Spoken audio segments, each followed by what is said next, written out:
प्यारे बच्चों, जैसा कि हम लोग कक्षा 6 गणित बोध की जो पुस्तक है उससे हम लोग इकाई 12 तक कंप्लीट कर चुके हैं। आज हम लोग इकाई 13 सममित सिमिट्री क्या होती है। जैसे कोई वस्तु है, उसको मध्य से हम यदि काट दें तो जैसी बाईं ओर है वैसी ही वस्तु दाईं ओर भी ठीक ठीक आधी आधी हमें मिल जाए, इस प्रकार का जो संतुलन बनता है उसे हम सममिति सिमिट्री के नाम से जानते हैं। हम ऐसी आकृतियों को देखते हैं जो बराबर संतुलित अनुपात में हों, तो हम कहते हैं कि आकृतियाँ सममित आकृतियाँ हैं। इनके बीच की रेखा को दो समान हिस्सों में बांटती है। कोई वृत्त है जिसको हम केंद्र से होकर के इस तरीके से खींच लेंगे या इस तरीके से खींच लेंगे तो दो समान भागों में बढ़ जाएगा, दो समान हिस्सों में बांटती है। अर्थात यदि इसी रेखा के सापेक्ष इन्हें मोड़ा जाए तो दोनों हिस्से एक दूसरे को ठीक ठीक ढक लेते हैं। इसी रेखा को सममित रेखा लाइन ऑफ सिमेट्री या एक्सिस ऑफ सिमेट्री कहते हैं। जैसे वृत्त है तो व्यास के सापेक्ष वर्ग या समचतुर्भुज अपने विकर्ण के सापेक्ष वर्ग है तो ये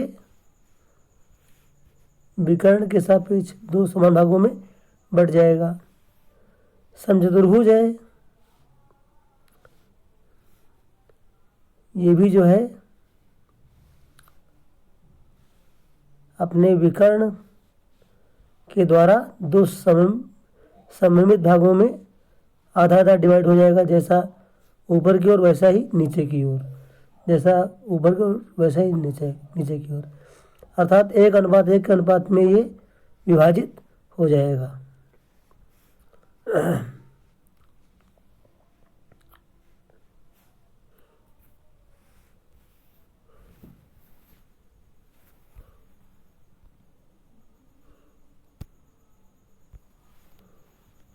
जैसा कि इसमें दिखाया गया है, ये एक बिल्डिंग है।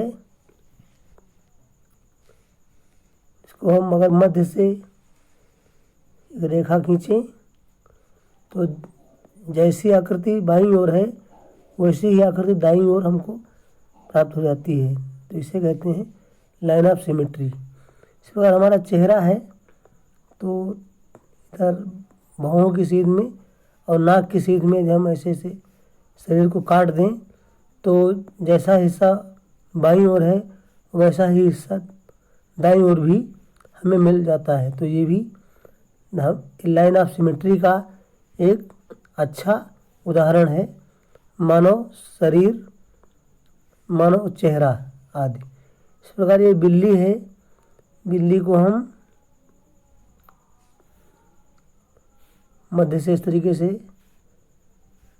बांट दें, जैसा बाईं ओर है वैसा ही दाईं ओर भी हमें मिल जाता है। तो ये कुछ जो हैं लाइन ऑफ सिमेट्री यानी सममित रेखा के उदाहरण हैं।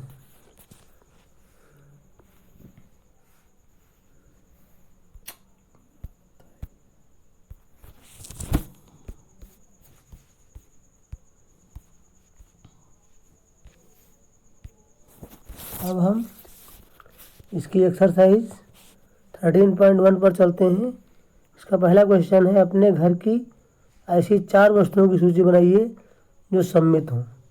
तो इसमें हम अपने कमरे में जो पंखा लगा रहता है वह सममिति का उदाहरण है, और मोबाइल अगर 20 से इसको हम डिवाइड करें तो जैसा बाईं ओर है वैसा ही दाईं ओर भी हमें मिल जाएगा। इसी प्रकार हम जैसे गणेश जी की मूर्ति, गणेश जी की मूर्ति, इसमें भी हम मध्य से अगर एक रेखा खींचें तो जैसी बाईं ओर है गणेश जी की मूर्ति वैसे ही दो समान भागों में विभाजित हो जाएगी। चश्मा आदि। अब इसका क्वेश्चन नंबर 2 देखेंगे। दी गई आकृति में कौन सी दर्पण रेखा अर्थात सममित रेखा है? अब ये जैसे L1 है, ये ऊपर हमारा त्रिभुज बना है और नीचे हमारा आयत बना है, तो L1 जो है इसको दो समान भागों में विभाजित नहीं कर पा रही है। लेकिन जो L2 रेखा है ये इसको त्रिभुज को भी और आयत को भी दो समान भागों में विभाजित कर रही है। अर्थात जैसा बाईं ओर का हिस्सा हमको दिखाई पड़ रहा है वैसा ही दाईं ओर का हिस्सा भी दिखाई पड़ रहा है। तो ये L2 जो है वो सममित रेखा है। इसके बाद क्वेश्चन नंबर 3 है।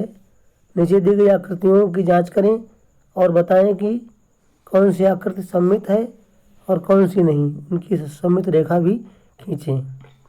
तो इसमें ए आकृति जो है ये वृत्त बना हुआ है, छोटा वृत्त है और ये इस तरीके से ये सममित का उदाहरण है। इसको मध्य से यदि हम काट दें, जैसा इसके बाईं ओर है वैसा ही ठीक दाईं ओर भी है, तो ये सममित का उदाहरण है। इस प्रकार से ये गिलास है, तो इसको भी अगर मध्य से हम डिवाइड करते हैं, जैसा बाईं ओर है वैसा ही दाईं ओर भी हमें प्राप्त हो जाएगा। ये भी सममित का उदाहरण है। लेकिन ये आकृति जो सी है, इसको अगर हम काटें, चाहे ऐसे काटें चाहे ऐसे काटें, तो दो समान भागों में ये विभाजित नहीं हो पा रही है। अतः ये जो सी पार्ट है इसका, ये सममित का उदाहरण नहीं है। इसके बाद डी है टेलीफोन। इसको अगर हम मध्य से इस तरीके से रेखा खींचें तो ये भी दो समान भागों में बढ़ जाता है। अर्थात ये टेलीफोन भी सममित का उदाहरण है। और ये है, इसको अगर बीच से ऐसे क्षैतिज रेखा खींच दें तो जैसा ऊपर का हिस्सा है वैसा ही नीचे का भी हिस्सा हमें मिल जाता है। अर्थात ये भी सममित का उदाहरण है। इसके बाद ये हमारा पंचभुज है।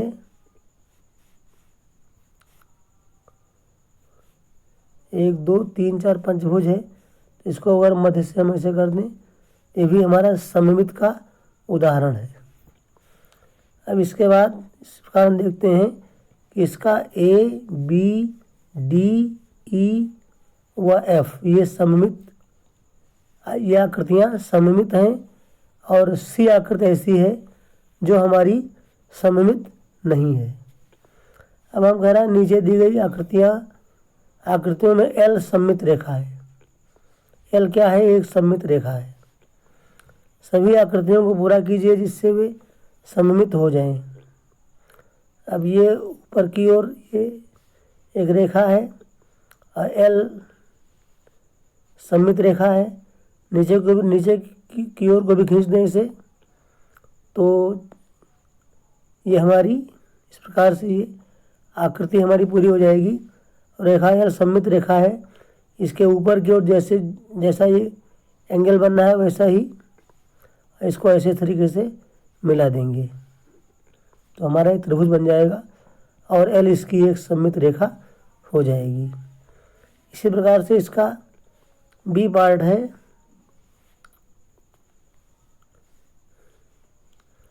तो इसमें ये एल सममित रेखा है और ये इस तरीके से नीचे की ओर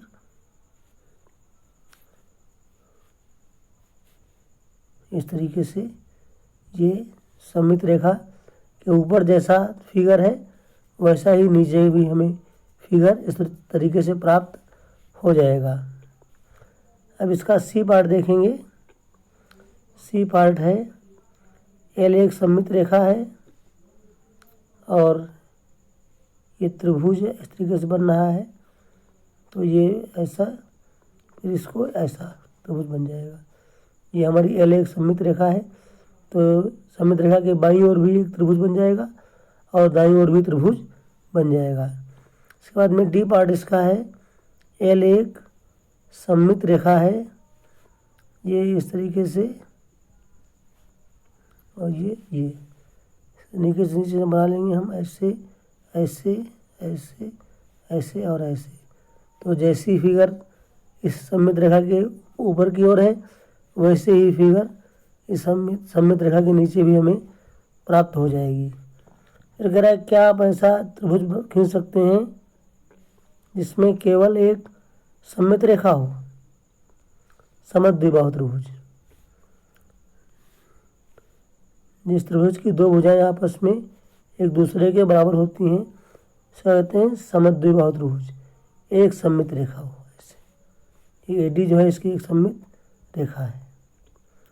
केवल दो सममित रेखा हों, ऐसा कोई त्रिभुज हम नहीं बना पाएंगे जिसमें केवल दो सममित रेखाएं हों, तो ये 9 हो जाएगा इसका आंसर। केवल 3 सममित रेखा हों, तो उसका उदाहरण है समबाहु त्रिभुज। ए बी सी अगर एक समबाहु त्रिभुज है, तो ए डी बी व सी एफ ये इसकी 3 सममित रेखाएं हो जाएंगी। इसके बाद में है कोई सममित रेखा न हो, तो वह एक विषमबाहु त्रिभुज का उदाहरण है। विषमबाहु त्रिभुज, जिस त्रिभुज की कोई भुजा आपस में एक दूसरे के बराबर न हो, उसे कहते हैं विषमबाहु त्रिभुज। इस प्रकार से विषमबाहु त्रिभुज की कोई सममित रेखा नहीं होगी। फिर यदि हाँ, तो आकृति बनाएं। एक वर्गीकृत कागज पर निम्न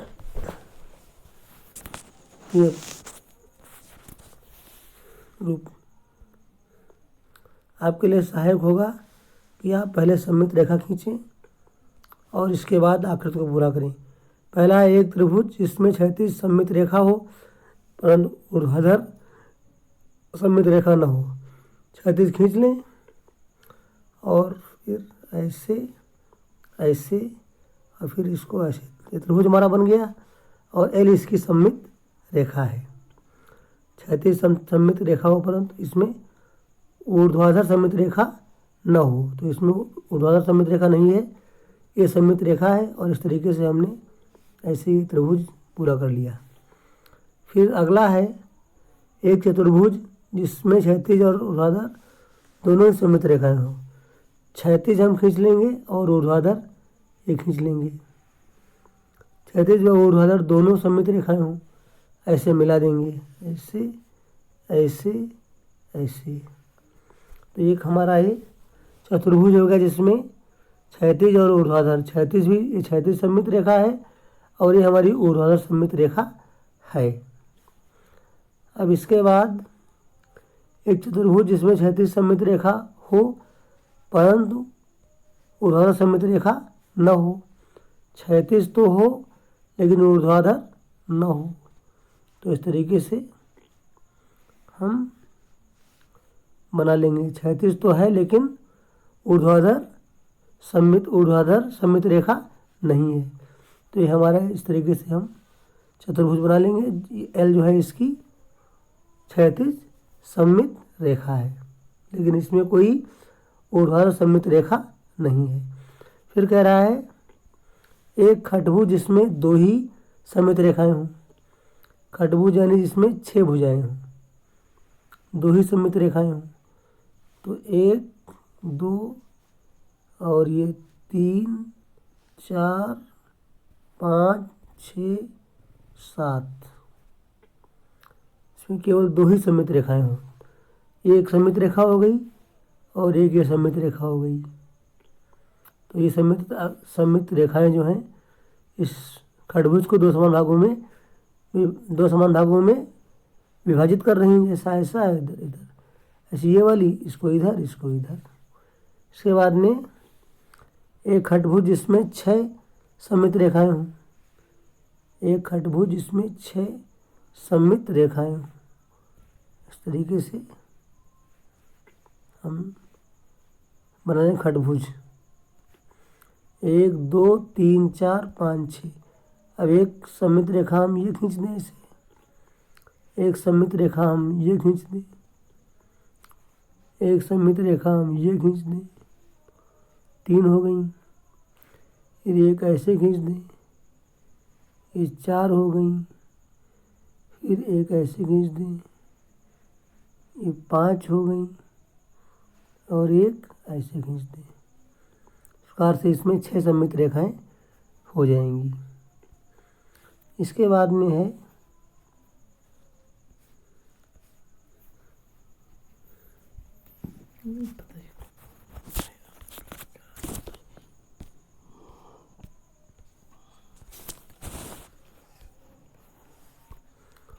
फिर है इसका क्वेश्चन नंबर 7।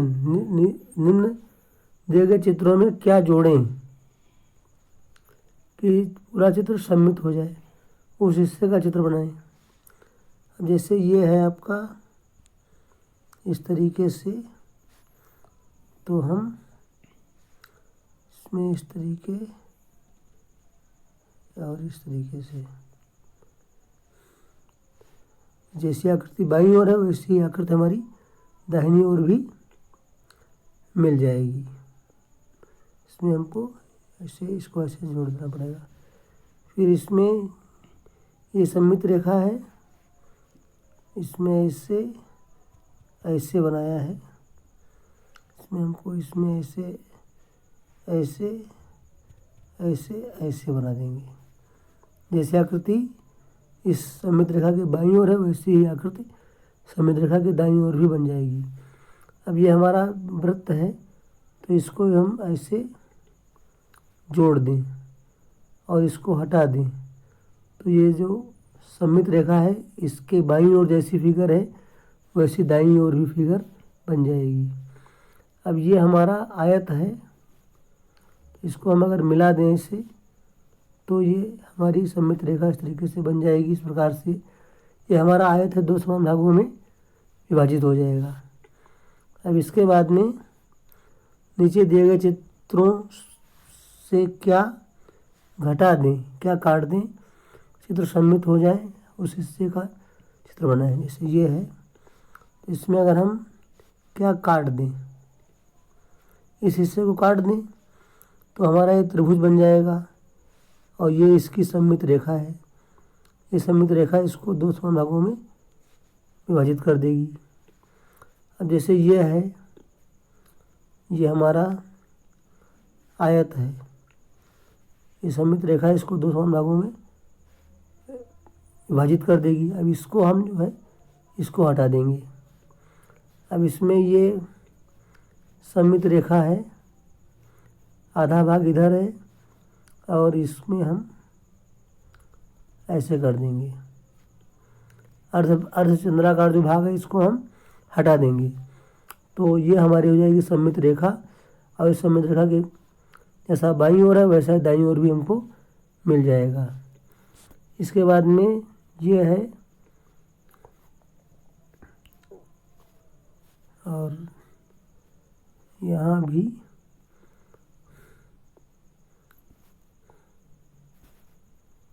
इस तरीके से जैसी आकृति इसके बाईं ओर है वैसी आकृति इसके दाईं ओर भी बन जाएगी। इस प्रकार से हमारी ये एक्सरसाइज 13.1 कंप्लीट होती है।